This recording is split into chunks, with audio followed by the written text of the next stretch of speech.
this time. Yet the proposal doesn't account for the impact of a 3% annual increase over 10 years on already high salaries which were increased by 5% effective July 1st, 2022, approved by this board. These current increases represent increases of 6%, 10%, even 13% from 2022. This raises and sustainability under the district's fourth strategic goal. Current salaries show the chancellor starting at column A for 2023-24, despite our current chancellor having served in this role for multiple years, thus potentially growing the salary to over $500,000 in 9 years. This plus an additional $70,000 in other pay as per most recent Transparent California data. This contrasts starkly with the stories you hear from students who choose between essentials like food, housing, and textbooks, and faculty who struggle with basic needs on salaries 10% or more below the median in our area, many without paid healthcare support. Although I am privileged to be a full-time faculty member, as a single parent, I face the impossibility of covering both rent and childcare costs in our region. Others face far greater struggles, and it's disheartening to see such decisions made when the county poverty rate approaches 14% and over 20% in San Bernardino City. Moreover, the proposed initial salary for the recommended hire for the Valley College president's position, as shown on page 87, places Dr. Contreras in column F directly, despite his short interim experience. Is the process for establishing initial salary placement different for executive management?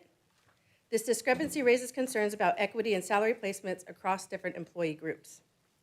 Our program review committee has seen requests for 40 new faculty and 40 classified professionals this past year. Yet we consistently hear there's no budget to meet these critical staffing needs, leading to burnout and reconcile this with the proposed salary increases. I urge the board to critically assess and listen to the needs of those who serve our educational community. It's essential to align our fiscal decisions with the real needs of our faculty and students rather than prioritizing salaries at the top. We need transparency and fairness in how decisions are made, reflecting genuine concern for those in our community rather than prioritizing image and ego. Thank you for considering these pressing issues. Thank you. Next up, we have Ernest Gillian. I know I say your name wrong every time. Guillen. You're good. Sheesh. I've heard it pronounced far worse. I'm so sorry. Good evening. I'd like to take a moment to say a few words on the recent adoption of SBCCD's newest vested affinity group, the Sexuality and Gender Affinity Association, known acronymically as SAGA. During this week's Chancellor's Cabinet, the decision was made to vest a new employee association. Future goals will be to advocate on behalf of the LGBTQIA+ community and help address both historic and emerging challenges facing them, as well as to work in concert with the other established groups and institutional bodies to help move the work of the district forward together. SAGA has been a dream for many years, for a very long time, by many employees across the district, and in the absence of a formally recognized affinity group, the work of embracing this community fell to small cadres of dedicated individuals across the district. And oftentimes thanklessly, organized events aimed at centering our queer community, and SAGA stands on the shoulders of these efforts. Decisions like these serve as milestones for our organization, a marker that reaches beyond our campuses and touches the lives of every administrator, faculty member, and classified professional who can now stand in their authenticity, knowing they have the support of their institution. It also sends a powerful message to our students in our community, showing them that diversity isn't just tolerated, it's cherished, it's valued, and it's integral to the fabric of a culture we are building for ourselves. It fosters an environment where every individual feels not just accepted, but celebrated for the entirety of who they are. It is the very essence of higher education, the pursuit of knowledge, understanding, and respect for all individuals. SAGA employees and the allies who stood with us as we sought to establish this group have now been granted the gift of purpose and set the task of representing the unique needs of a community that continues to face challenges both external and internal with acceptance, belonging, and visibility. As we move forward, let's remember that our work is far from over. in a time where anti-LGBTQIA+ sentiments are again finding footholds, where bias and bigotry are beginning to inform local legislation, and decision makers fall silent on their support of, or worse, antagonistic attitudes toward this population, we at SBCCD have chosen a different path for ourselves. We collectively and clearly spoke to those we serve about our commitment to diversity, equity, and inclusion, and we are closer today than we ever have been in creating a welcoming culture that is representative of all voices and all identities. And I want to express my gratitude for the opportunity to say, on behalf of both Saga and the many employees at SBC, to fruition, both comfortable and questioning, Your turn is complete. visible. Thank you.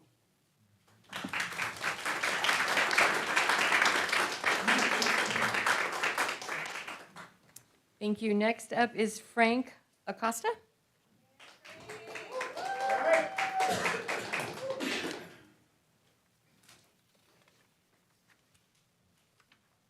Good afternoon, everyone.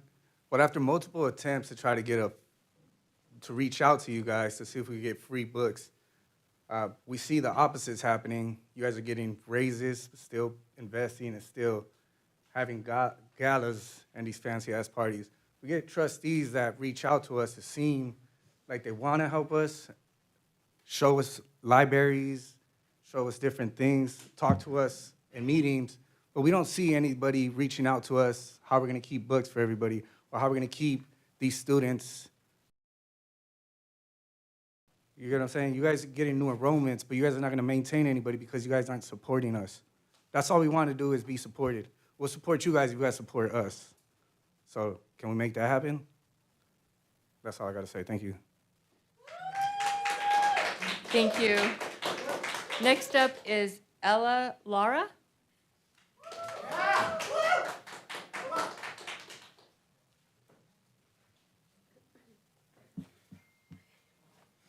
Hi, everyone. My name's Ella, and I'm a student at San Bernardino Valley College. I'm here today to speak against the removal of the Books Plus program for both SBVC and for Crafton Hills College.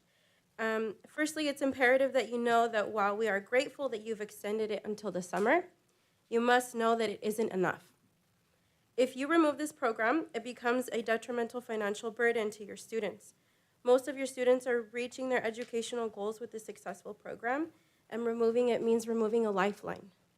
Secondly, your mission statement, it says that you believe in higher education, you believe in eliminating barriers for student access and success, and that you're determined to ensure that all of your students get the opportunity of a satisfying career. But how? How can you say that this is your mission when you're choosing to remove this program, and on top of that, you won't pay your teachers, but you're more than willing to give your board members raises? Imagine some faculty with those raises that are given. We feel lied to, and you're failing to support your students and your educators. You're perpetuating and creating the very same barriers you said that you would eliminate. Please understand that we value and need this program, and we're pleading for you not to end it and to pay our educators what they so rightfully deserve. We ask that you revisit your mission statement and remember what you stood for, what you still stand for, supposedly. And remember that your students currently attending your colleges chose you because you said that you the best for your faculty as well. Understand that if you do right by your students and your teachers, we'll vote to keep you in office. And if you don't, then we can vote you out. Thank you. Thank you. Next up is Alicio Lara.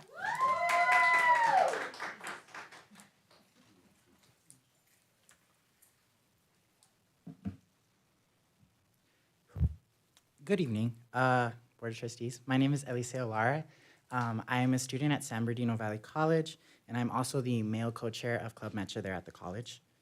I would like to start off with acknowledging that you have decided to extend the Books Plus program until the summer term. It is important that you know that your students depend on the Books Plus program to succeed in their academic career. I myself am included. I would not be here if it weren't for that program. I cannot financially sustain myself and go to school full time. I want to reiterate that it is imperative that you continue this program and not just extend it for one more semester. After reviewing your agenda, your community can see that you have a proposed executive leadership salary scheduled for this year. Just for one of those positions, that salary extends to $500,000. That is money that could be invested into your faculty and your students. It is extremely disheartening to see that you are investing in only yourselves and not your students and faculty. Okay. Keep in mind that if you do right by your students and teachers, we will continue to vote you in office. And if not, then we can vote you out. Thank you. Thank you. That concludes our public comment. We are on to clarification. So any clarifications from staff? Yes, I'd like to start with Vice Chancellor Hannon, please. Good afternoon. I would just like to clarify that the board is not receiving a raise, the Ed Code and Governmental Code, and it is, the board is not receiving a raise. At 200 and, I have it. Vice Chancellor. You earn $441 per month. Say again? $441 per month. Yes. That is your. Have we gotten a raise in the last 9 years that I've been here? It was $400 about 9 years ago. Okay, So it went up to 441 from 9 years ago. thank you. I'm feeling really good about all of my money. If I might, Mr. Vice Chancellor, it seems like I recall when I was first elected to this board in 2008, the salary was $400 a month at that time as well. So it's increased a total of about 10% since 2008. That is correct. Okay, thank you very much. Vice Chancellor Torres, will you please provide clarification on the Books Plus? Oh, I'm sorry. No, go ahead. I just was going to say, just on behalf of our students, it's an easy mistake to make because we all sit here together. And so the appearance is that like we're all part of the items. And so everybody that sits not part of the board. There's some folks that are on the board, some folks that are part of cabinet. And so it's an easy mistake to make when you just coming into the room and seeing it. So. Yeah, and we're all for students. We appreciate the students. Students have to understand that $400 a month for all the meetings, I don't know where you're getting that information. Whoever gave you that information, please double check. And some of us, so you know, which is $400, $200, do you know what? Scholarship for the students. I'm sad to see that you're not reporting that. Those are the students that want to improve themselves. You need to really reflect and see how you can really take advantage of a good things, because we're here for you. So when you come up here, and I was a little bit confused because you said the board got an increase. They haven't gotten any increase. So the money's going back. 2 of them go to a Crafton Hills College scholarship for students that's going to go into law, and a Valley College students that it's going to go to education. Now, whoever's giving you that information, please let them know, because we're here for you. We're here for you. Thank you. So clarification from Executive Vice Chancellor Torres? Yeah, so just want to provide you an update on Books Plus and what the plan is moving forward. We had a board strategy session. We actually also Valley and Crafton. We also attended the Senate meeting for students at Crafton, and we're going to attend the Senate meeting of Valley next week, I believe it is. The proposal that we sent out was that we needed to transition out the Books Plus. As you know, we paid out the Books Plus from one-time monies. We spent, you approved the expenditure of about $28 million over the past 3 years. So kudos to you approving $28 million going to the students. Unfortunately, that was one-time monies that is gone, it's expired. So now the plan, what is it that we wanted to do for Books Plus? We wanted to make sure that our students continue saving at least, because we have seen some books that are $300, $400, $500 for one class. So we wanted to try to protect the students with the books as much as possible, the cost for books as much as possible. So what we did with negotiate with Follett, a price decrease from the current price, from $22 to $20 per unit, and that will be effective in the fall. However, in order to provide transition to the students from now until the fall, we wanted to pay for the books for summer as well, continue Books Plus for the summer to make sure that the district pay for that transition as well. So just wanted to let you know that was what the plan that we proposed. That's the plan that we presented to you at the board strategy session as well. Thank you. Yes, okay. So I just want to make a request and just, you know, I get a chance to hear about a lot of work of colleges all across the state, and want to just give kudos to the leadership team, because what you're providing is something that's not available in other districts. The improvement that I'll ask you to really think about is we got a TV and radio station. To me, that makes us supposed to be one of the best at communication. We're not really communicating effectively to our students about what is going to be available, and, like, you know, maybe some flyers, some written communication so that it's clear, because students have been saying for several months that Books Plus is going away, not knowing that you all have been working really hard to try to develop an alternative solution, and that work that you're doing doesn't seem to be getting clearly articulated. And so if you can consider ways to just better let students know about how hard you are working on their behalf to make sure that there's a solution available for them. Thank you. All right, we are now on to approval of the minutes. So this is an approval item. So we have our minutes from March the 28th, which was a study session, and April the that in the agenda packet, I think there's a typo on the meetings from the 28th of March. It says March 14th, 2024. So I'd like to just correct that typo, and then I'll look for a motion with the correction. Move approval with the stated corrections.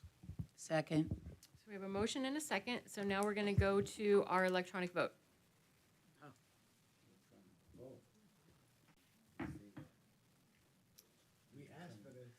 Right, so here we are. Motion carries. All right, next we're moving on to our applause cards, which is are going to be on the screen. So we will applaud for the extra effort and quality service that you see reflected.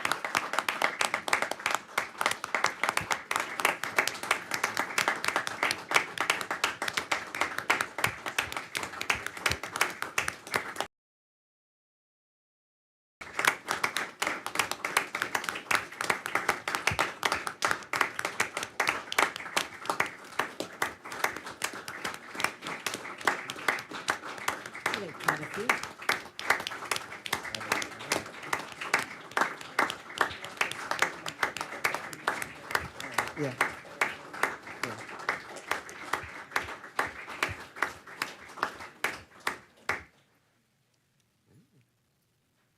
There's a lot. There were a season. We are in May. We are in the commencement season and time to celebrate. And with that, we are now going to be celebrating our student trustees and thanking them for the service that they have provided, not only to the students, but to us as trustees with your advisory all along the way, your representation all along the way of the entire student group, but also the board representing our executives that lead the organization. So I want to thank you both for everything that you've done. Let's first give you a round of applause. We have more, but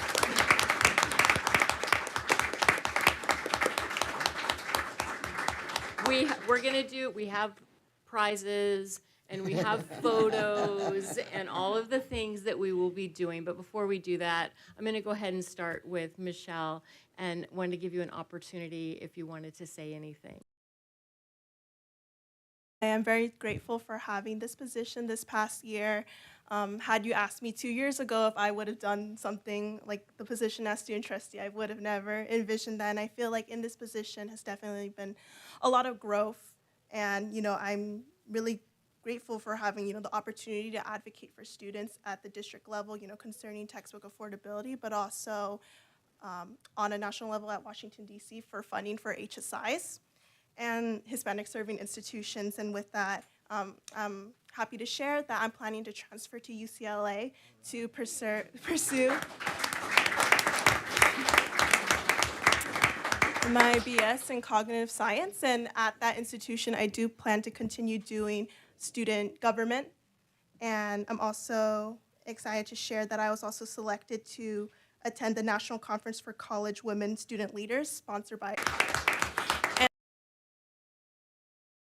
supported me in my journey as student trustee, especially Dr. Erica Paddock, the Director of Student Life at Crafton Hills College, and Associate Vice Chancellor Angel Rodriguez at the district.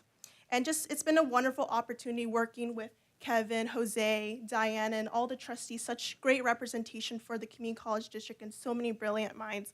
I couldn't have asked for better people to kind of sit on a board with and collaborate with. And with that, I'm super excited for what's to come, and I hope we can all stay in touch. Thank you. Thank you for that. All right, Dami, you're up.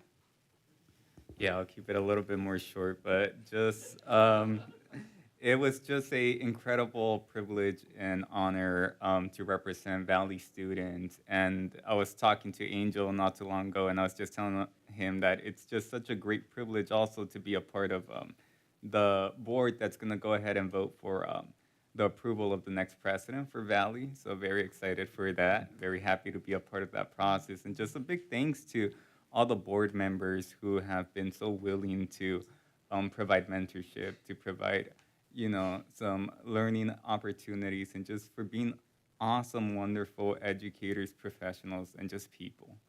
A big shout out also to my sister, Nalva Reese, who has been a strong supporter, who got me out of my comfort zone and got me a little bit more on the spotlight. And then a big thanks to the faculty and for Valley, because everyone, it's students, it's classified staff, it's faculty, it's administrators. I'm sitting here because of an institution like Valley College, and I'm very grateful for that. So I'm very proud to be a community college student because I see the value of community college, because I wouldn't be here without community college. So just a big thanks to everyone. Thank you. So I think, is it the prize portion of the evening? It is. Okay, so It tell me how is. you want to do this. Let's have you present them with their plaque, and then we will grab photos of you. One at a time? Or Yes, okay. one at a time. Okay, so I will read the plaque and then we'll present it to you. Okay. So this is to Michelle Lee, Crafton Hills College student trustee, in recognition of your service and dedication to the students of the San Bernardino Community College District, dated today, May 9th, 2024. So we can get your own. Oh, we're doing it right here? This is why I asked for support. Right here, just like this. Okay, perfect.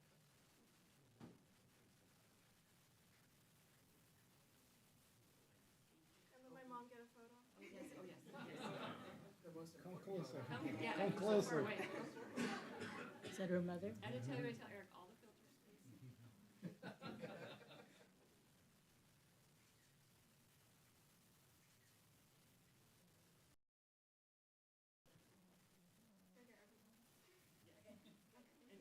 And all the filters, yes, okay. Okay, hold on, let me get the next one. Oh, I sat right back down. So, okay, so Dami Ruiz Martinez, San Bernardino Valley College student trustee, in recognition of your service and dedication to the students of San Bernardino Community College District, dated May 9th, 2024.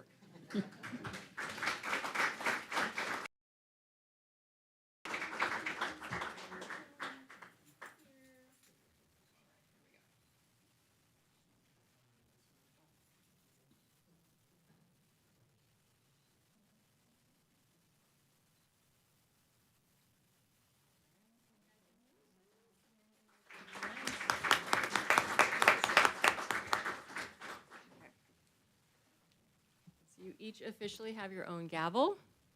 Feel free to use it, just not on your sister. Or your brother, or whoever. Yeah, only because you referenced his sister. Okay, so we are now on to the next portion of celebration, which again is a little bit larger than we would maybe regularly have at this time of year. We approved the minutes from April that included some retirement opportunities, and so with that, I'm going to turn it over to the chancellor to really highlight retirees. Thank you. Do we have the list of retirees that we can scroll through? So this month, we're celebrating 30 retirements of our esteemed colleagues. And I'm not going to read all of that, of what you see on the monitor. Maybe we can make that a little larger, so folks can see that. Yeah. But those 30 colleagues, right, contribute 732 and a half years of dedicated service. 732 and a half years. My goodness.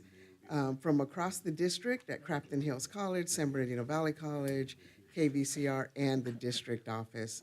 Their knowledge, their talent, their dedication has helped shape countless student journeys and made our community that much better. A standout amongst this group, and really they are all just incredible, incredible people, but a standout in this group is Miss Diane Walter, who has given an extraordinary 51 years of service to our district. Amazing. 51 years. Yeah. So to all of our retirees, thank you so much for all of your efforts, for the impact that you have made with our students. We can't thank you more, and we'll be forever, forever grateful. I hope you get an opportunity now to dive into those bucket lists and create new memories with loved ones, friends. Give us a call, send us photos, post on our websites, on our social media. Let us know how you're doing. So congratulations to not only yourselves and your families, and on behalf of all of us at SBCCD, thank you so much for all that you've done. Are any of them in the audience? There was a question, do we have any of them here tonight, or is there anyone here that would want to stand so we can? I don't Doesn't look. see. Well, I know they had a celebration at Valley. Yes. Yes. So, you know, when we talk about 730 plus years, the dedication, that speaks volumes to really the culture of the district and the commitment to our communities that all of our folks have. And so I just want to add to the thank yous for all of that and all of those years. So with that, we are on to our action agenda. So our first item for action is our board policies for final approval. So moved. So we have a motion from Trustee Harrison. Do we have a second? Second. We have a second from Dr. Veers. These policies. Yes. Yeah, actually, I just had a quick clarification question on one of the policies, actually. It had to do with the policy regarding student government fees or account or finance budget. Trying to find it.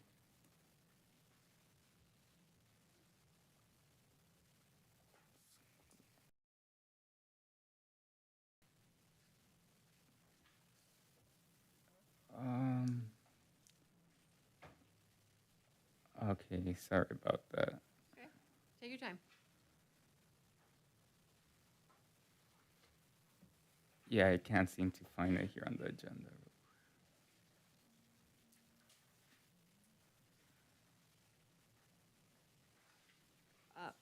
And maybe Trustee Gonzalez can just, you know, give us a quick overview of that. And we all approved the minutes from the 28th. We had a review of how the policies go through and what the cycle is. And that's outlined. You can see the different levels, and that's all posted in the agenda. So we have a really good idea of the review process prior to. And maybe that will, does that help you at all, Trustee Yeah. Ruiz Martinez? Yeah, no, it was just a clarification on one of the policies regarding student government. It just made the mention that that it had to be an academic advisor, and I just wanted to get clarification on what an academic advisor, what that meant. Is that in the final rerules or the first reads? It should be on the final, because these are all final. These are all I believe.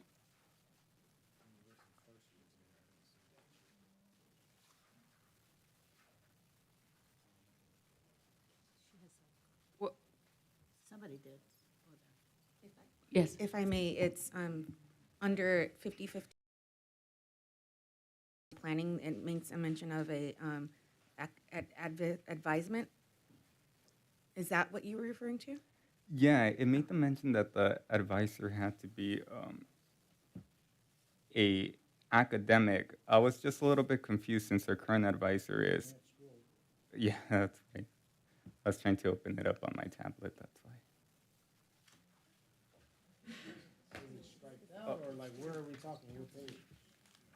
Great, so I'm seeing that, I know, I'm too, on my electronic version, I'm seeing it page 54 and 55 of page of 296, but I know sometimes it falls differently depending on whether you're looking on paper, whether you're looking in Govenda, or whether you're looking in the 54 is. Trustee Martinez, are you asking for a definition of academic advisor? Yes, Chancellor, that was primarily my only question. It was on that specific word. Yeah. Thank you. I don't see the statement though. Where are you talking about? Vice Chancellor Hannon, can you give an HR definition of an academic advisor, please? Well, an academic advisor is a faculty member who has met the minimum qualifiers in order to teach and advise here at the district. So,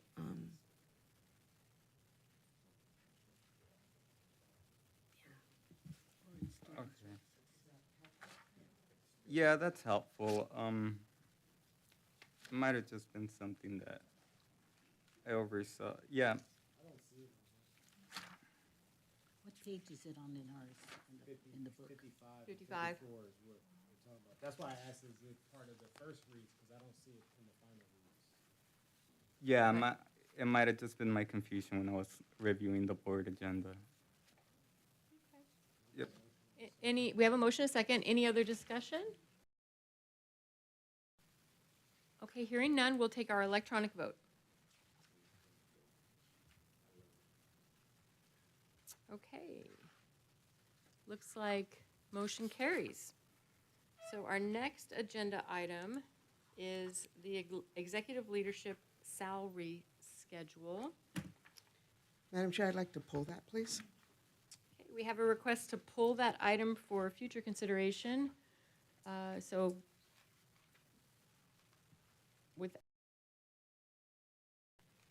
can I do it that way? Yes. Without objection?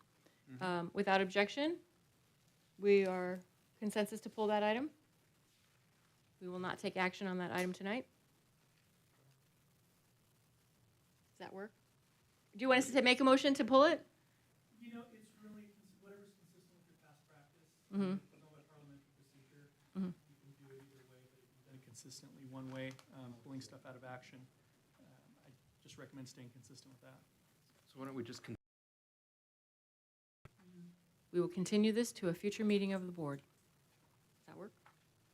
Very good. Okay. So with that, we are going to move to then our consent agenda.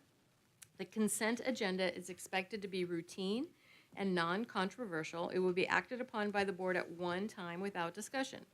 However, any member of the board, staff member, or citizen may request that an item be removed from this section for discussion. So I'll start with, are there any items that we would like to pull for separate consideration from the consent agenda? Madam Chair, I would like to pull item B2. I'm sorry, trustee. Sorry, trustee Williams. So I hear B2, and then I heard D1. Any other? Okay, so our consent agenda, I will look for a motion to approve with B2 and D1 pulled for separate consideration. So a So motion. moved. We have a motion and we're going to go to our electronic vote.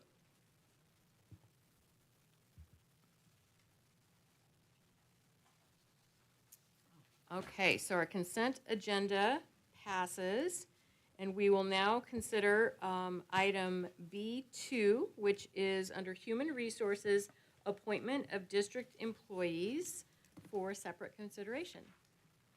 Thank you. Thank you, Madam Chair. I wanted to pull the item just so that I can give the board some highlights. Our appointment of Dr. Gilbert Contreras, should the board take action tonight. So first up, I'm just thrilled to welcome Dr. Contreras and his wife to potentially be the 15th president of the San Bernardino Community College District beginning July 1st. He holds a PhD in urban planning from UCLA, a master's in city planning from MIT, and a bachelor's degree.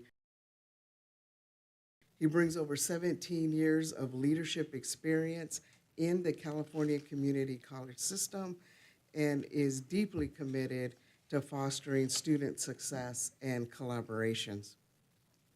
He's currently the Vice President of Student Services at Fullerton, where he has also served as the interim president and also has a great deal of knowledge and expertise in instruction and in administrative services.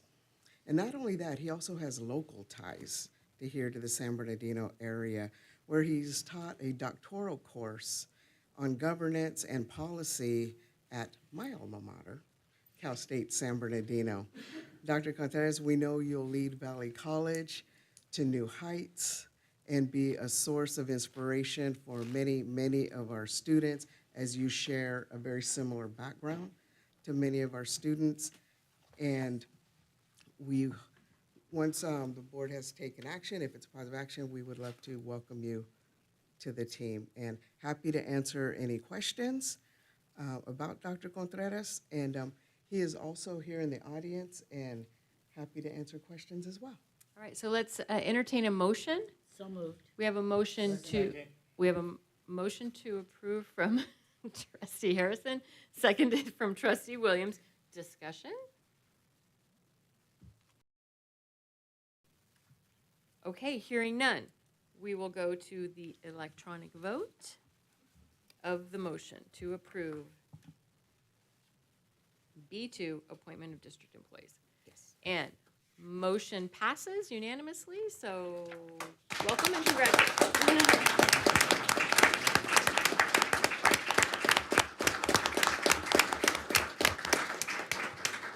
Chair Houston, with your permission, I would love to get a photo with our new president. Yes, yes, let's right in this, here or in front? Let's do in front. In front, okay. Yeah.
The next happiest person in the room is Dr. Fontanella.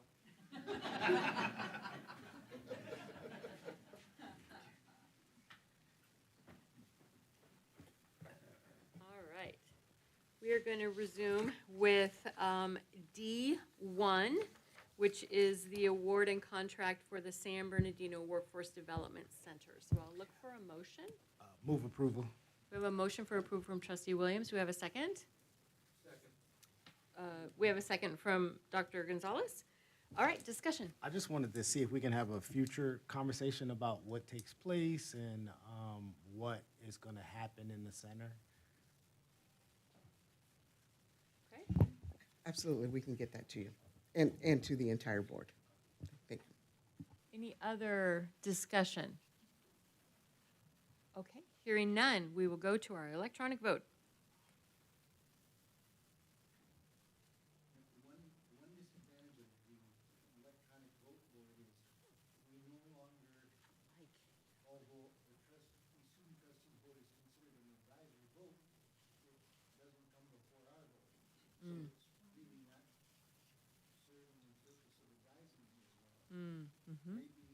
We should call for the advisory vote first and see.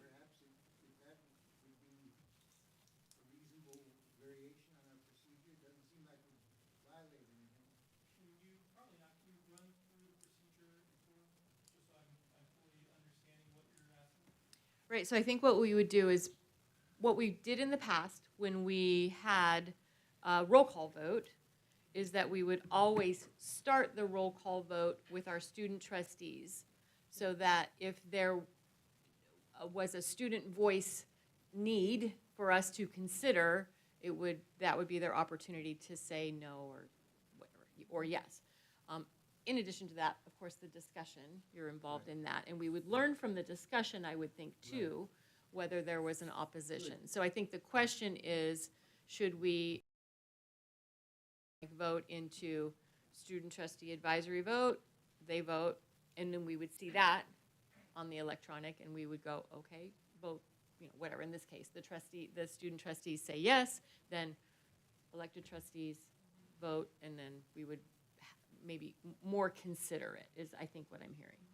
Did I explain that correctly? Yeah, I mean, that's not going to conflict with the Brown Act, although I'd recommend implementing it at a future meeting as opposed to this Right, one. in the middle, right, Yeah. right. And we're, okay. Think about that. But I would say, just if it's a question, comment, that the discussion period would be another opportunity for the advisory conversation to happen. But I understand. As one person, I understand. Okay, so now we are on to reports. So next up are our board committee and activity reports. So first is our board finance committee, and that's Trustee Gonzalez. Thank you very much, Chair. We had a great meeting today with a lot of updates from staff. The first major update was about bond construction and all of the many projects that are going along with that. It's about $160 million spent to date, with, excitingly, less than 1% of change orders across the whole program, which is pretty remarkable. So congrats to the team on that. District's goals for our local worker headcount, hours worked, and dollars paid, as well as dollars paid to local businesses. So we're ahead in all of those areas, which is fantastic. In investment property, where our occupancy for all three properties is at about 86%, with 95% projected for year-end 2024. And there are currently negotiations on a 10-year lease for a space in this building with the County of San Bernardino that have just concluded. So that state budget, which is of course on everybody's mind, the May revise is expected to be released tomorrow. So we will know more about what's in our future after that. And I'm happy to be able to submit to the board today our quarterly report of the Board Finance Committee. So hopefully you should all have a copy of that. And then just to take a personal moment, I'd like to share my excitement and personal support for Saga. So it's very, very exciting for me as a member of that community. And to thank the leadership at Crafton Hills College for inviting me to speak at this month's Lavender Grad Luncheon. So, and that's my report. Thank you. Yes, please. Yes, yes. My comment had to do with the occupancy rate, because my symphony office is downtown in San Bernardino, and there is a tremendous amount of empty commercial buildings down there. Buildings are, what did you say, 86% predicted for 95%, which is really outstanding. So thank you very much to the team to making sure that our buildings, which should not lose money, are in fact making money, and we truly appreciate that. Thank you. Okay. We are now moving on to our board legislative committee. Trustee Reyes. Yes, thank you so much. I don't want to give the whole report because Angel gave me 3 pages, so that's another Board of Trustee meeting. So we don't want to be here. We did such a good job. But we did had a very interesting discussions. We've been extremely busy. We actually, the committee through Angel and Inez, we carefully looked at 24 pieces of legislation that have an impact on our community college. So that's really important. We're on top of things. Among that, it's, for example, making it easier for high school students to participate in dual enrollment with rate, because the more we reach out to individuals, the more we're going to be able to have them take classes here. Exciting thing is creating the bachelor's degree for nursing. That's a really interesting conversation we had.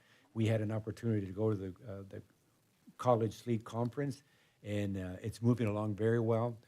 There's a bill from the Senate side, and then there's a bill from on the Assembly side, and that would allow us an opportunity to. They normally select 15 opportunities for college.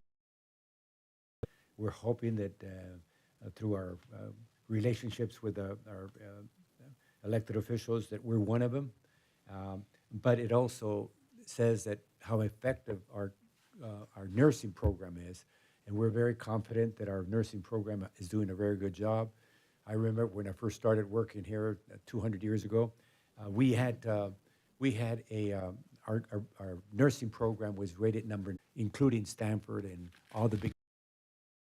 We've taken a great deal of pride in our nursing programs. So you're coming in, Mr. President, to a good institution, and we're going to continue with that setup. We're still going to have to continue to work with the elected officials because they're only going to select 15, and out of the 15, there's so many of them through the state that we're going to have to put our hat and go visit them, and to some degree call it lobby them so that we are one of them, because that will open up a lot of opportunities. We also had a partnership with the governor's office in regards to the California Career Educational Master Plan. That also was very well attended. I was there. I know that we did a good job. We also hosted the state chancellor, Dr. Christina, here to come here and learn more about us. That's the important one, because she's the one that is going to select what institutions are going to get the BA, the bachelor's at the community college. Chancellor Rodriguez was very busy, and I don't want to steal her thunder, but we went to Washington, D.C., and she was able to meet with high-level officials that are going to bring other opportunities. We had a grand opening of the second Measure CC. All of us were very excited. Mr. President, you're coming into an institution. I think that we're doing such a good job to give 10% of your salary to go back to Valley College for the entire life, not just the 1 year. So thank you so much. But we have, for the first time, I'm speaking for you, thank you, I'm sorry. Valley College has a great softball team, but we didn't have a field. And thanks to the effort of everything, Mr. Torres, you did a real good job in putting something together with a team. But when I say, I mentioned one person, but it's the whole team. And time to go into a lot of things. But anyway, if you have a chance, go look at the beautiful field. I think that we can take a great deal of pride in saying that we are one of the best community college, even when with the baseball softball field. Now that's specifically more for women, so you can see that we value men as well as women, and actually the women's field is better than the men's. So again, and thank you, Gloria. So anyway, that concludes to say that we are doing extremely, extremely well. I also want to say something. I was not going to say it, but I'm going to say it. I went to as I told you, it's a report, and I'm cutting it short. I went to the college league conference. We couldn't be better served and admired by throughout the state of the leadership that Diana has and her team. And even the board trustees were mentioned. So I think, I came back and I'm saying, you know what? We're doing very, very well. And I'm very proud to tell you that our college board members, our team, and even our students, and I said even our students because we hear negative things about our students, but the students were selected.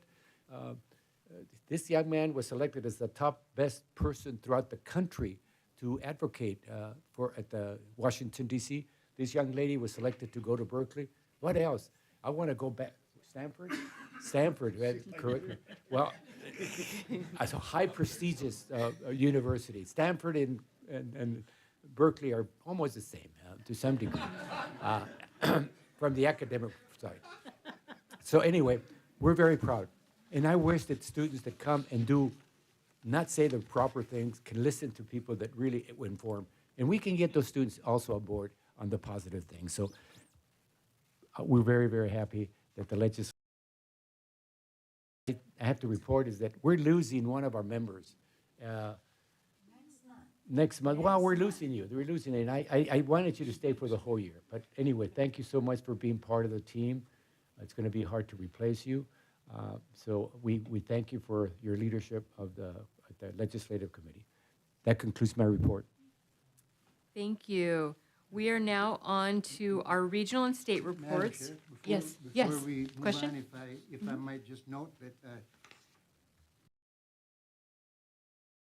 but one of the disadvantages of the fact that we have, excuse me, I don't wish to change it, but one of the disadvantages of the fact that we have the public comments at the very beginning of the meeting, which is respectful for the public, giving, so they don't have to hang in here for a long time. But the disadvantage is that an awful lot of the folks who come to speak, if they stayed, they would learn that they came in and spoke based on corrected if they had stayed, but they left, so they didn't, so they don't know. And that can be frustrating at times. And I wanted to thank, with regard to the Ledge Committee, I wanted to thank particularly Trustee Reyes for his history of pulling in grants from every level of government, particularly the state, and we get a disproportionate amount of grant money compared to most community college districts in the state and probably in the country, I suspect. And a significant part of it is Frank's just real dedicated expertise. I believe got the first grants for us from Secretary of the Treasury Hamilton, I believe, long time back. No. I had a discussion with George Washington, and he didn't agree with that. But so I asked Abraham Lincoln if he could help me, and he helped me lobby, and we got it. Yeah, you can. And I also wanted to thank those grants have helped pay for things like the Books Plus program. You know, folks are frustrated, and as we are, that we can't continue everything that we attempt to do in exactly the same way or as comprehensive. But I think we were the first ones to have a Books Plus program. Were we not? I'm looking at trustee deliberately at Joseph because I think he knows he was heavily involved in making that occur. he was the big lead for it, and pushing it consistently for years now to make sure that we continue to have that going on. So I want to thank my colleagues for just kind of hitch. Thank you, thank you. With that, it was great because I realized that I skipped our Board Policy and Procedures Ad Hoc Committee, which is Trustee Gonzalez. Well, I had a 3-page report, but after Trustee Reyes and Trustee Longville, I think I will conclude and there will be no report. And with that, we will move on to our regional and state reports. So we'll start with Trustee Williams. Do you have a report from the Board of Governors? I do. I just wanted to acknowledge and thank being here with his class and the students that are still here. The Board of Governors is the policy-making body for the state system. We set policy for 117 colleges and 73 districts in the state. And I bring that up is because I get a chance to hear about all of the colleges in the state. And I've been involved with this district since 2006 when I was a student trustee, and then, became a trustee in 20. That, the points that Trustee Longville is making and the points that Trustee Reyes is making, we have a really great team. While I don't always agree with what our team wants to do, we have probably one of the best teams assembled in the state when you look at what's available in our district. Some districts, they don't even have student trustees. Their student trustees don't get paid. They're not allowed to really make decisions. And so when we talk about like books and ZTC, and so I'm getting to my Board of Governors retreat that just happened earlier this week because we learned a lot. A lot of districts don't have books programs at all. And so I'm bringing this up to say to students, talk to students in other districts to just see and compare some of the things. We're not perfect, but we do have a lot here in this district, and that's in part because of the leadership team makes, and then the resources that the trustees provide. And so just know that you're in a district that's really positioned in a way that offers a lot of benefits that a lot of other colleges, you won't see, those things there. And so at the Board of Trustees meeting, we really learned about which districts have zero-cost textbooks or affordable programs.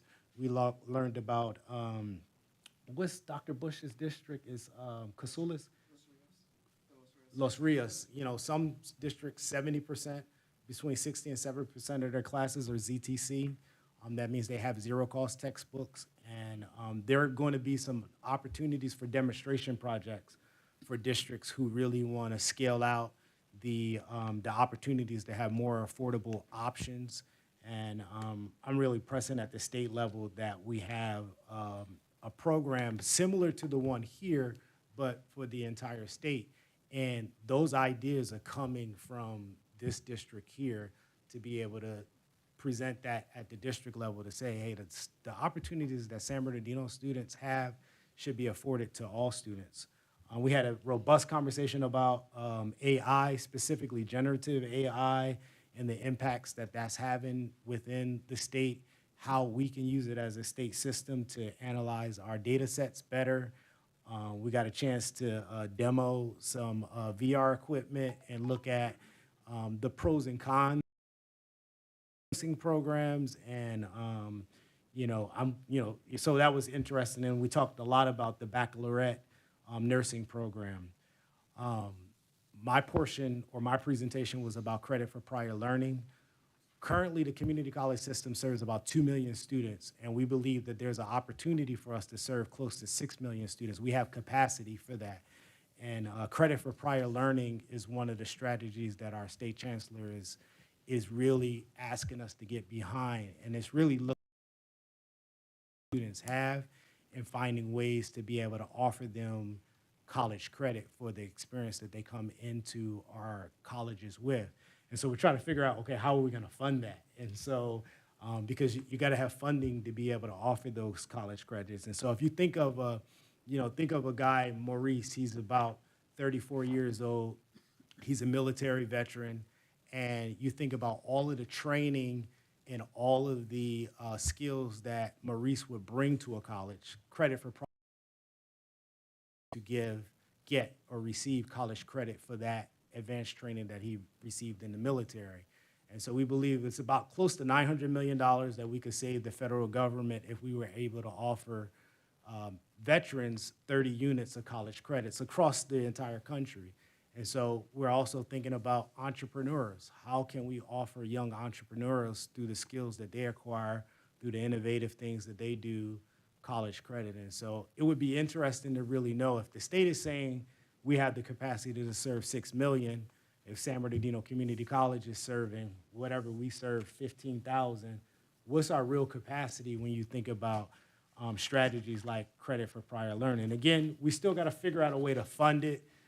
We need faculty support and really looking at the impacts. And so we're working with our state academic senate on, the impacts of this. And, and so we're looking hard at, is this something that the state could really double down on? The next Board of Governors meeting is, I believe it's May 20th. And so the agenda has not been posted yet, but it was a really, really good, interesting retreat. And then I also got a chance to participate in the California Community College League with Trustee Reyes and the rest of the team members, and that's all that I have. Thank you. All right. Any questions, comments? Okay. So then with that, we're moving on to the Joint Powers Authority. So that's my report. So that is our airport firefighting program. That's the San Bernardino Regional Emergency Training Center. We did have a meeting this week. We are continuing to pursue funding to upgrade the facility. And with that, we will be working to schedule some presentations locally so that we can really share where we are as a regional training center and where we'd like to be. So that concludes my report. And with that, we'll go to the Chancellor's. Thank you. Thank you. And good evening, everyone. First off, I want to extend my congratulations to the class of 2024. I am so excited for that. Just in a few days, we're going to be walking across the stage with hundreds and hundreds of graduates. And I am so incredibly proud of the students and their families. And I just want to thank everyone that I had a hand in helping these students be successful. So I think you all should clap for yourselves, because I think that's just amazing. Yeah. As Trustee Reyes mentioned, last month I had the privilege of being in Washington, D.C. to represent not only the San Bernardino Community College District, but our entire community. And it was really an honor to be the only community college, not only of California, but throughout the state, the only CEO there in the meeting, and invited to sit down with the Secretary of Agriculture, Tom Vilsack. I hope I pronounced his name correctly. So we talked about USDA funding for our workforce training programs, such as the fire technology, water technology, and also essential food production for our communities. And while I was there, I was also able to advocate and really talk about what we're doing with our CalFresh programs here now in San Bernardino County, and talk about what we need to do to tackle food insecurity, not only in our region, but throughout the state and throughout the country. And I will say that Secretary Vilsack was very, very much intrigued with our ideas, very receptive, wants to have additional conversation. Also received word that Senator and having conversations also about what we're doing in those areas. So exciting times in our advocacy. And during this same trip in DC, we attended the Haku Capitol Forum, where our student trustee, Mr. Ruiz Martinez, showcased his advocacy skills on the big stage, as they say.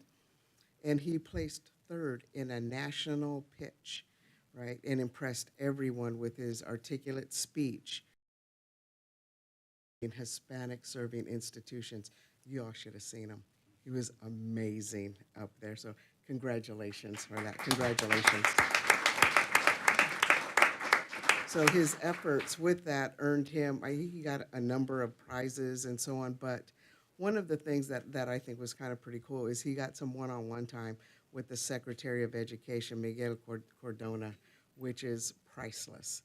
So congratulations. And this month, I was invited to represent our institution at the CCLC conference, which is designed for Board of Trustee members to talk about best practices in our remote work areas. So got an opportunity to share all of the good work that you all put together in terms of our policies and how that's working out. So also speaking of recognition and amazing students, as also mentioned, like to spotlight our very own trustee, Michelle Lai. This Saturday, as mentioned, she presented her research in the prestigious Honors Research Symposium at Stanford. Highly competitive. I don't know if you all are familiar, but this competition, they had received almost 250 proposals in order to present, and only 85 were selected, and Michelle's was one of them. Her study, yes, absolutely. Her study, and if the board will allow, we'd like you to come back later and present your study, which was on the perceptions of Crafton Hills College students regarding the college's diversity initiatives and their correlation with student success rates. I had to read that verbatim, right? Because as I don't know about you all, but that sounds like. So congratulations, Michelle, in representing us so well. Thank you for that. And I'll gladly come back and present. Good deal. And then also, I will take a split second just to mention that unfortunately, we accepted the resignation of Board Chair Dr. Vercel. That's right. But it's in my notes. This is not her final meeting. But I say that to say that we are accepting applications to fill the vacancy, very big shoes to fill. And these applications are due by May 22nd at 4 p.m. And that concludes my report. Thank you. Thank you for that. We are now on to our reports from our partners. So our first up is Crafton Hills College Academic Senate.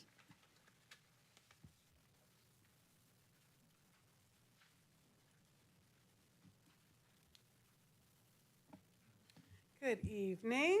I see I have my shirt on because it's my last board meeting for the year, because we are, not that we're excited and happy about the end coming to the year, but maybe a little bit. So anyway, that's kind of what we've been doing, is just preparing, finishing up the work that we needed to do for this year. So just a couple of highlights. I submitted the written report. But one of the highlights that we had is we had two counselors come to our last Senate meeting and presented on their new model for doing counseling. Currently, the counselors meet with students like in their first couple of units, like 0 to 12, they meet with them, and then they also meet with them again at the end to make sure that they're on track and going to be able to finish. But what they're realizing is sometimes by the time they get to those last units, they have way more units, they don't always come, and that people sometimes get lost in that process. And so they have instituted a model where they will actually meet with students in between as well. They've got cutoffs that they're meeting with them, and they have said they have found so many more contacts with students and really supporting them in getting through their academic time at Crafton. So it was a really good presentation, which I think they had a PowerPoint, so if you want, I can also send that to you as well. The other thing is at their last meeting, we did pass a resolution on dual enrollment. Obviously, dual enrollment is a big topic, a lot of different levels, and for the most part, I think faculty are very supportive of it. However, we also see that there probably needs to be a little bit more faculty involvement in the planning and the processing to make sure that it is sustainable throughout the rest of the years that we want to incorporate this into our educational system. So it was just a resolution to create a task force, to have a task force that we can meet and then work with administration. So nothing too scary, I promise. Other things, again, just wanted Gonzalez for coming to our lavender lunch. It was lovely. It was great. I came 5 minutes late, and so I missed his speech, but I heard that it moved people to tears. So I think they were very happy to have you there and to speak to them. Our transfer celebration dinner is going to be next Wednesday. So we had, I believe she said 150 families and students who have responded to the dinner. And so they will be just celebrating their accomplishments at Crafton as they move on to their next step in their educational process. And then the last thing is just graduation. Always a fun time, a great opportunity for us to celebrate our students and their families. And then we also have a fun party afterwards. So anyway, that's where we are. We are done for the year. We will meet and do some planning over the summer. But if not, then we will be back in the fall. So thank you very much. Thank you. All right, we are now on to Crafton Hills College Classified Senate. Hello. Everybody else, but the closer we get to graduation, the longer my to-do list gets. So it's a little bit exhausting, but it's a great time of year. This is the most exciting time. This is what we do all this work for, right? But it has been very busy, and there's been a lot of activities, and it's been great to see so many of our classified professionals getting out and supporting our students at things like the Legally Blonde production that we had a few weeks ago. Also, some of the activities for API Month and April. And I also wanted to just take a moment to thank a couple of people for putting together some really great activities for Sexual Assault Awareness Month in April, and in particular, Dion Nevins, Carrie Audet, and Paige Julie Vega, who put together some really great workshops and events and trainings for that month, and to really raise awareness about how to support, how to find resources, and then also how to support people who have been victimized. Also, I just wanted to say that as we preparing for some great things for the summer, I'd like to thank Vice Chancellor Hannon for helping us secure some funding so that we can send another team to CLI, Classified Leadership Institute in Riverside, in a couple of weeks. That's going to be a great event, and then we're working on planning our Classified Professionals Week also in June. And we're looking to summer, even though the work doesn't stop in the summer, it definitely changes pace. And so we're looking at some ways that we can provide professional and personal development opportunities for our staff during the summer when things are a little bit less hectic and demanding. So we look forward to that. And thank you. Thank you. We are now on to Crafton Hills College Associated Students.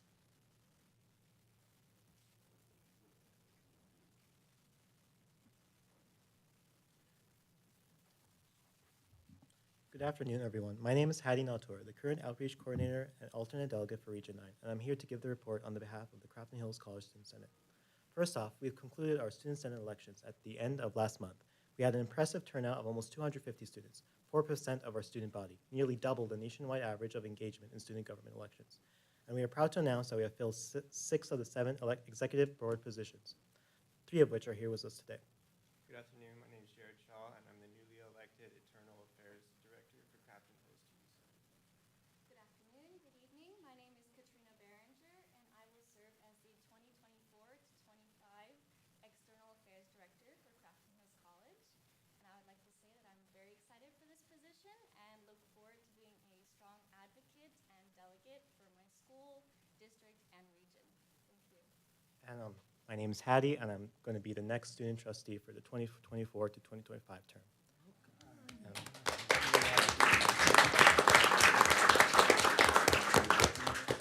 Thank you. As for the rest of our board, Genesis Maya was elected as our internal director, ICC director. Haley Valadipina was elected as our executive assistant. Victoria Van Stee was elected as our finance director. And Thalia Radio will be our next Student Senate president. We have also taken steps to address barriers to access and success by sponsoring a letter of support for AB 1855, which seeks to loosen restrictions imposed by the Brown Act. This piece of legislation was introduced to the student body by Student Senate President N.G. Ocampo, who learned about the bill at the SSCCC General Assembly. They are actively collaborating to craft a letter of support that will be submitted to the state legislature on the behalf of Crafton Hills College. Finally, the Student Senate has decided to sponsor a $1,000 seat in the new upcoming Performing Arts Center, which is set to be completed by fall 2025. Said funds would be returned to the student body, being dispersed through scholarships and grants, further helping Crafton students through their educational and financial needs. Thank you. Thank you.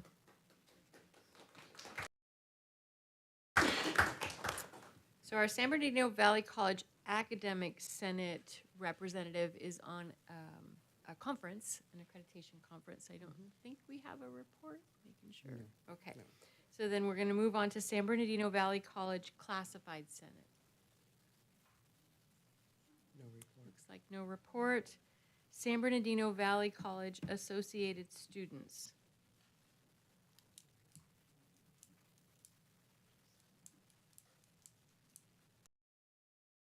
Hello. Hi, everyone. Good afternoon. My name is Nelva Ruiz Martinez. I am the Associate Student Government President for San Bernardino Valley College.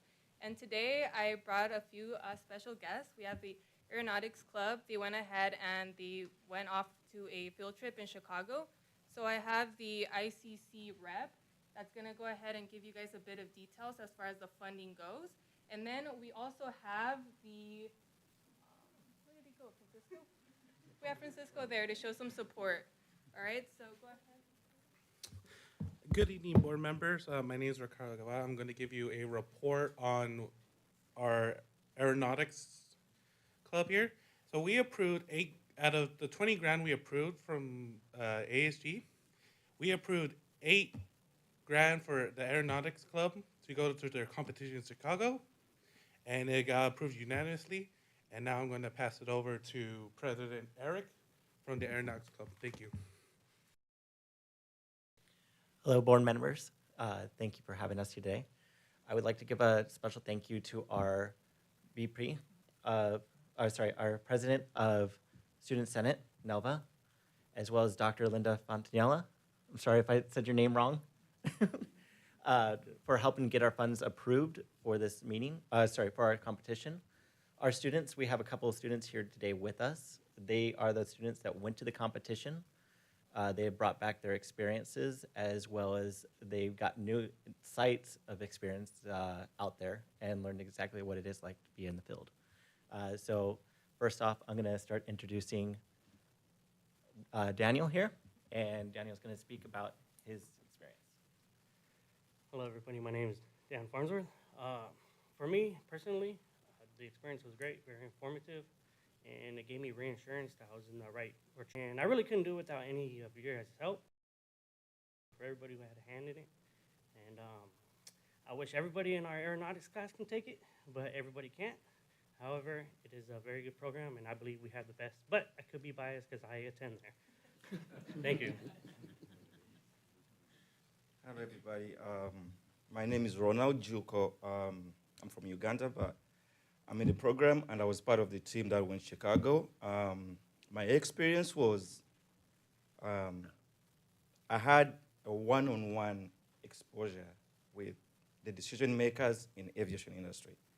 I got a chance to understand how the whole aviation works. There were more than 60 companies from the whole country. We had exposure to all of them, interact with them, and network with them. So, and our name as a school was out there in every document, on social media, on the website. So Your turn is complete. Madam Chair. that's it. Madam No, go ahead and finish. Go ahead and finish. Yeah. Please. So our school name was out there, and it's a good program. And all I'm saying is, thank you for letting us have an opportunity to go and have this exposure and experience. And I would ask for the board, maybe next year, we'll do the same for us. Thank you. Do we have one more student? Yes, please. Sorry. Hello, my name's Eliana. I was also one of the people who went to the competition in Chicago. To be honest, it was 2 parts to it. There was one part, which is the fun part, you know, flying out for the first time. It was my first time flying on a plane. And yeah, I decided to make a career in fixing planes, but it was my first time on one. So it was a fun part, you know, exploring Chicago, being with my classmates and having fun, but also the learning part of it, which is like being exposed to something that was like so much bigger than you expected. Like the aviation field, like we get a small part of it, like at our college, that we're exposed to through our teachers, through our peers, from what we learn. But the big part of it, like the whole meeting people from other countries, other colleges, from every major airline, it was just enormous field. So being exposed to that and being able to talk to people who are already in the field and kind of get a feel to what the day-to-day life is. Like we went to go visit the United and American airline hangars and talk with the mechanics and stuff like that. Board the plane and sit in first class, you know? We sat in like 5 planes first class, so. And then also at the competition, we were able to talk to the major airlines and, you know, be recruited. You know, they were all, hey, here are our perks, here are our benefits, and, you know, like introducing ourselves and forming that relationship with them. So overall, it was just an absolutely phenomenal experience, and this experience move forward. Thank you.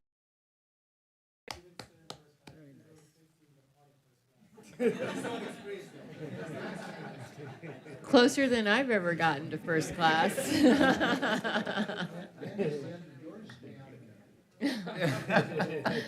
Thank you. On behalf of the Aeronautics Department, we hope again to go to this competition for our future maintenance students, as well as trying to bring San Bernardino Valley College back on the map for maintenance and Aeronautics Department in general. Because back in the 60s, we were rocking and rolling. So let's bring that back. Thank you.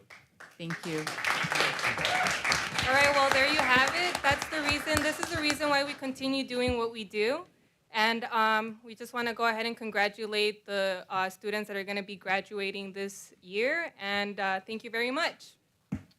Thank you. Madam Chair, can I just make a quick? Trustee Reyes?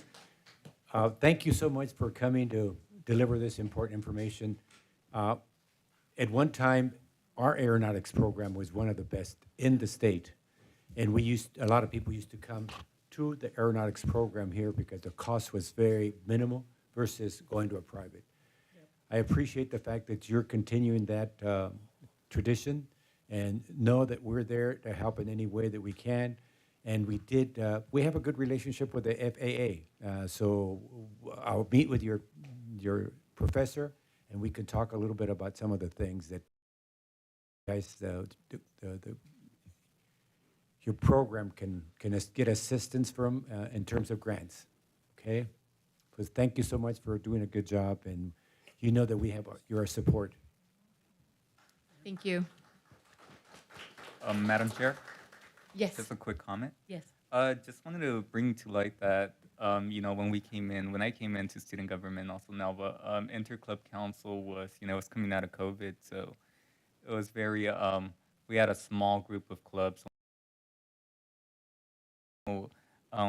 We're seeing that Interclub Council, the results of that, this is the first conference that is funded with student funds from Interclub Council. So big shout out to the all the clubs in Interclub Council for the work that you guys did to set up the foundation of that division to be able to support other student clubs. And big shout out to you know, Nalva for working hard on securing the funding, helping with the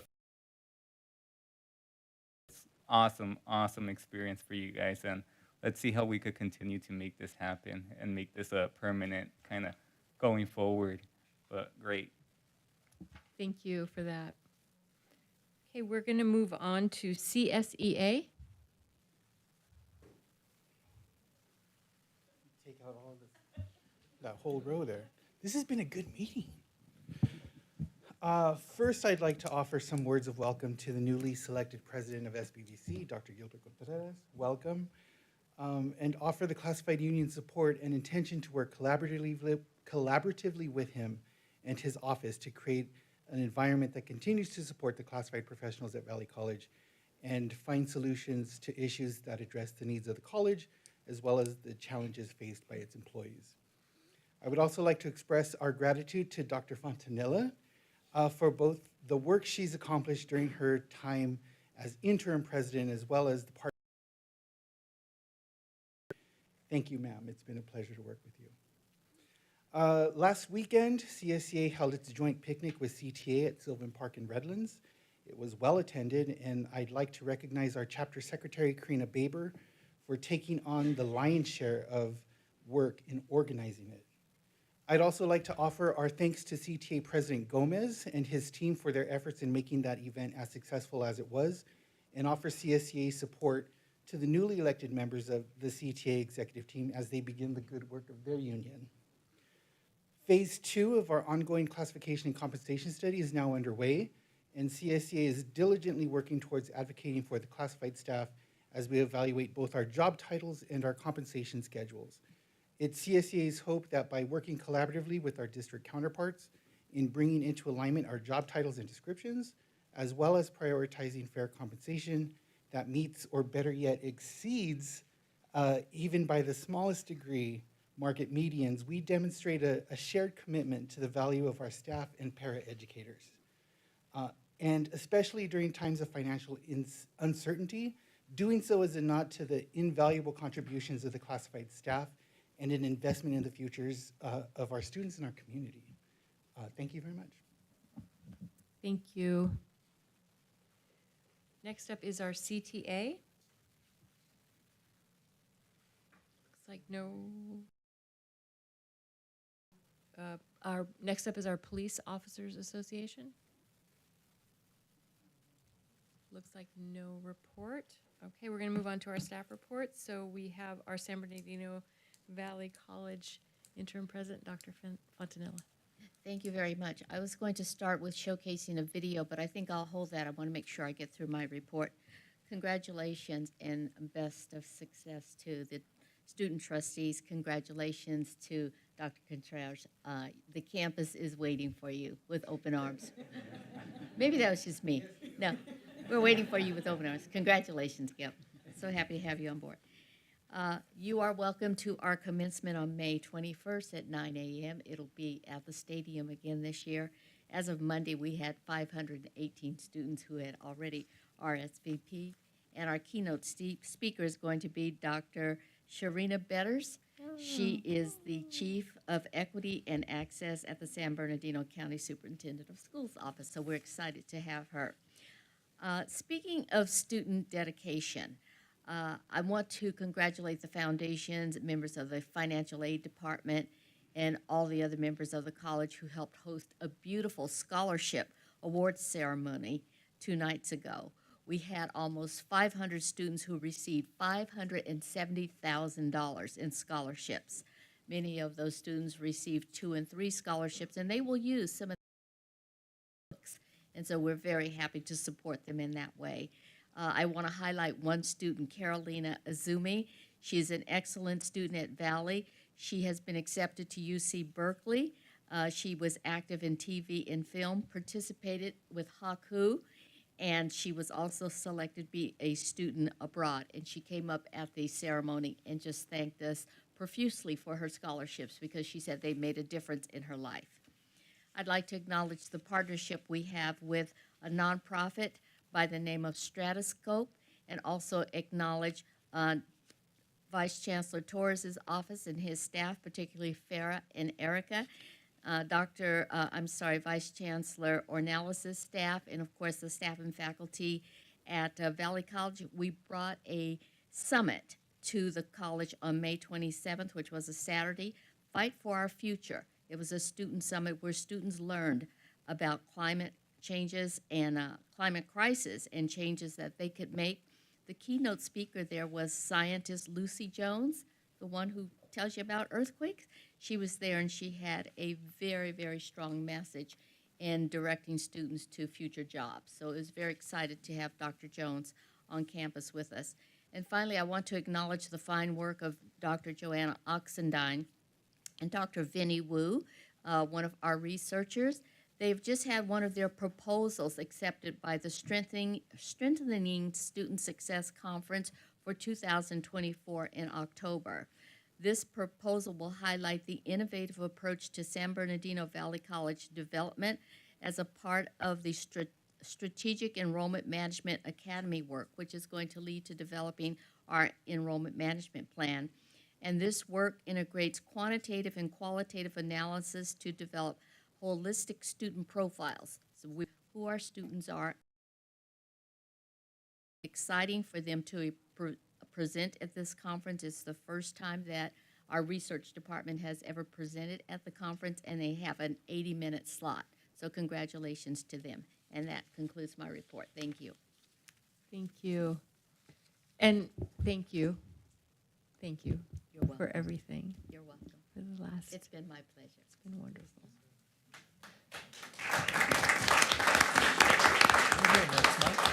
I'm still here for a month. I was gonna, I know, well, I just can't say it enough. All right, so with that, we're gonna move on to our Crafton Hills College president, Dr. Haran. Good evening. First, I want to congratulate Michelle Lee on an outstanding year serving as trustee for Crafton Hills College. Each month, I get to spend one morning a month with her and our president of our student body having breakfast, and it's been some of the best days of each semester, and I'm looking forward to all the wonderful things Michelle's going to do in her career. I want to congratulate up at the California Emergency Medical Services Association Annual Awards Dinner, where she was selected and earned a Distinguished Service Award. But what was more interesting was at the night, 5 other Crafton alumni received statewide awards that we didn't know until we saw the packet. So, and they were pretty neat awards. Two alumni received a Medal of Valor award, an EMS Cross Award, another Distinguished Service Award, and a Community Service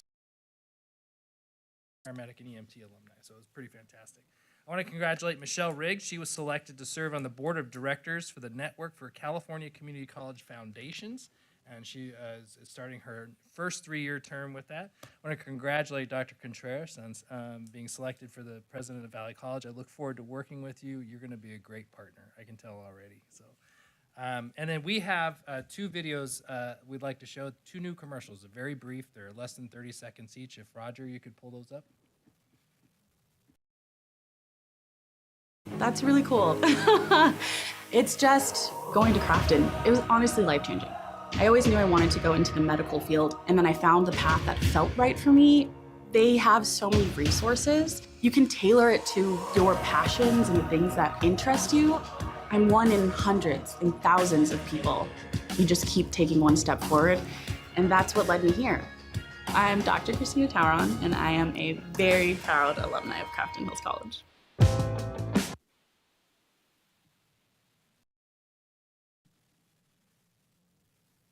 Are we going to show the Valley one? Crafton will definitely give you the tools to succeed. Be a firefighter. I like that. Crafton Hills College Fire Academy, they definitely embrace the idea of making it as realistic as possible.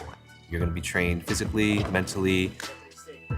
They'll definitely teach you everything to be a firefighter. I'm a firefighter paramedic. Being a paramedic, you're on the first line of services that everyone calls for. This job is very rewarding, and you're always going to be busy. My name is Harrison. Crafton will definitely give you the tools. Great. Thank you. And then can we see the one that you had queued up? Okay, thank you. Staying close to home for education can really benefit you in the long term. What's so amazing about San Bernardino Valley College is that there's an understanding and appreciation for each person's individual experience. And on this campus, people really for you. You don't impact that it does, but it's life-changing. I'm Eve Mulhall, and I am a proud alum of San Bernardino Valley College. Those are great. Thank you. Thank you for sharing those with us. On to our Executive Vice Chancellor. No report. Okay. Vice Chancellor, Human Resources and Police Services. Hi, I will be brief, but I just wanted to acknowledge that we did close the contract with, we closed negotiations with CTA, and their the pay increases for faculty, for part-time faculty, were approved. But I also wanted to acknowledge that one of the longest-standing members of the negotiation team, than anyone that's served on the team, is also retiring, and we have so many retirees. But I did want to give a special shout out to Dr. Catherine K. Weiss, this district for 34 years. been able to have with negotiations, and just our communication with faculty partners really did come from her experience being a faculty member and also working at both campuses. Her institutional knowledge was very, very important for us. And so I just wanted to say to Dr. Weiss, to Kay, if she's watching, thank you so much for all of your hard work and your support that you've given the district over your 34 years, and you will be missed. And so that concludes my report. Thank you. Thank you for that. Vice Chancellor of Education and Student Support Services. Just a quick update. On April 30th, I had the honor of attending the Spheres of Sustainability Summit that was hosted by the Hispanic Chamber of Small Businesses. And it was really a conversation to address clean environment issues. And I'm proud to say that we had our one and only faculty member representing the EV field and really talking about how to build those connections, not only from the needs to meet the challenges with EV, but also to share best practices of our academic programs, and that was Alexander Cruz. So just very excited to share that. We also had some of our students attend and our high school students that are in the automotive program from Rialto High School. Thank you. Thank you. Can I make a comment in regards to that? Because I was Trustee able Reyes. to attend that conference, and we want to thank you for being there. You represent us very well. There's individuals from all institutions here in Southern California, and so they spoke very highly of the programs that we have, and it was just for them to understand that San Bernardino Valley College and Crafton Hills College are there for them. They're taking advantage, and they're reaching out to us anytime they need something that, whether it be on a national level in regards to business, they call us, and that's the type of team that I'm talking about with Diana and Jose and all of you. You make us very proud. So thank you for doing a good job, Noemi. I was there, and I was very proud that we were the only community college there that participated in that. Thank you. Okay, with that, we are, unless there are any questions about our information items, I don't see any, we are going to then go into our closed session. So we have several items for closed session. The first one is conference with labor negotiators under Government Code 54957.6. Agency representatives are Diana Rodriguez and Christina Hannon. Non-represented groups, CSEA, CTA, POA, management, supervisors, and confidential employees. And then we have public employee discipline, dismissal, release, non-reemployment, Government Code 54957. We have one case. Conference with legal counsel.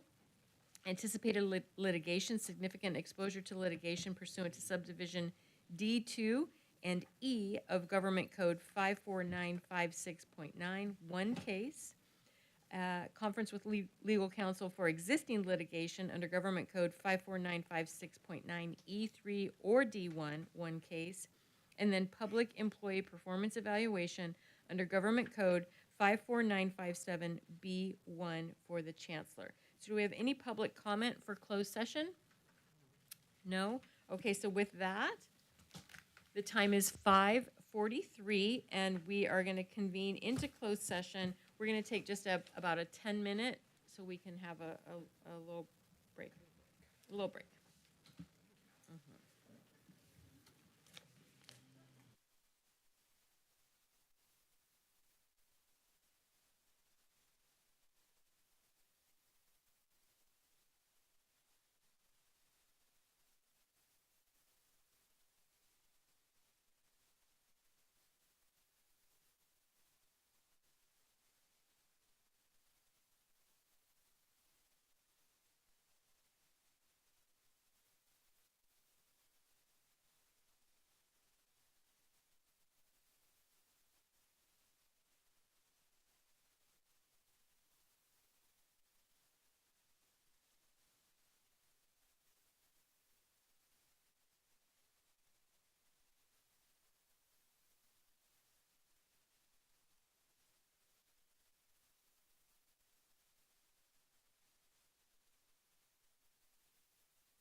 reconvening at 8:02.